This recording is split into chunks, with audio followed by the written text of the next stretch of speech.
मैं ग्वालियर में हूँ, जहाँ पर गिरिराज पहलवान ने एक बार फिर दंगल में हुंकार भरी है। गिरिराज पाल पहलवान जो कि अभी अभी दंगल में उन्होंने पहलवान को पछाड़ा है।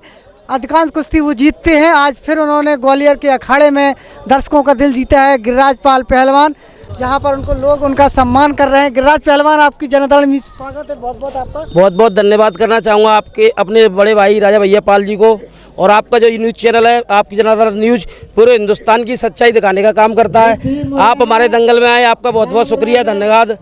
देखो, गिरिराज पहलवान तो गरीबों का पहलवान है, बुजुर्गों का आशीर्वाद है। आप सबकी सेवा के लिए ही हम यहाँ पर आए हैं धरती पर।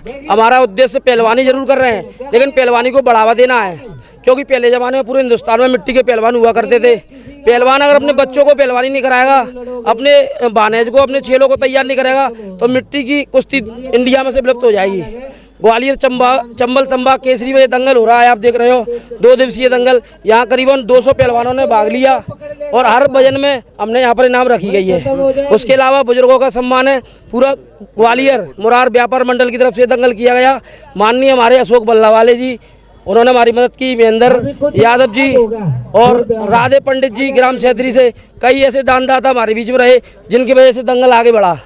गिरिराज पहलवान, जिस तरीके से आज तो आप अपनी ताकत से पहलवानों को सम्मान दिलाने में कर रहे हैं, आपको नहीं लगता है कि मध्य प्रदेश सरकार को प्रत्येक पंचायत स्तर पर दंगल के आयोजनों में शासकीय अनुदान राशि देना चाहिए, इससे युवाओं को बढ़ावा मिले?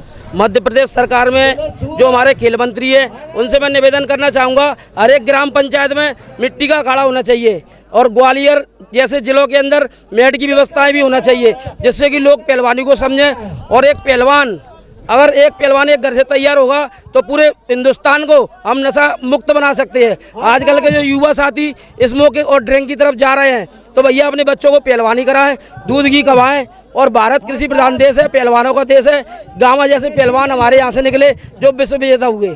तो मध्य प्रदेश सरकार को हर ग्राम पंचायत में एक अखाड़े का निर्माण करना चाहिए, जिससे कि दारा सिंह जैसे, हमारे गामा पहलवान जैसे, और मतलब पहलवान तैयार हो। गांव के अंदर ऐसी ऐसी प्रतिभा है, उनके पास कोच नहीं है, उनके पास टेक्निक नहीं है, बेचारे मिट्टी में ही पहलवानी करते हैं, नियम नहीं जानते। अगर वहाँ पर हमारी मध्य प्रदेश शासन खेल विभाग द्वारा मैट की व्यवस्था कराएंगे, तो हिंदुस्तान और मध्य प्रदेश की जमीन से भी कई ऐसे सितारे निकलेंगे जो सुशील कुमार बनेंगे, योगेश्वर दत्त बनेंगे, ओलंपिक में भारत का तिरंगा ऊंचा करेंगे। मध्य प्रदेश शासन में जिस तरीके से गिरिराज पाल पहलवान आप काम कर रहे हैं, आप जैसे पहलवानों को सरकार यदि अनुदान दे तो आप भी पहलवानों को प्रशिक्षण दे सकते हैं दंगलों में पहुँच करके। मैं तो भैया सरकार व्यवस्था नहीं करेगी तो भी पहलवानों को समर्पित हूँ।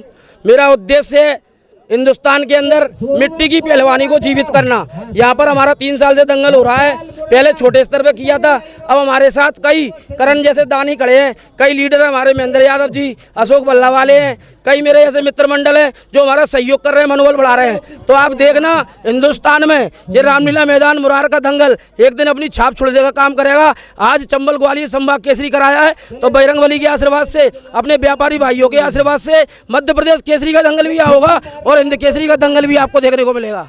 इस दंगल ये कहना चाहता हूँ कि इस ग्वालियर की धरती को प्रणाम है मेरा, और बहुत ही सुंदर गिरिराज भैया ने दंगल करा और दंगल की व्यवस्थाएं कराई, और हमारा जो सहयोग हुआ हमेशा इनके साथ रहेगा।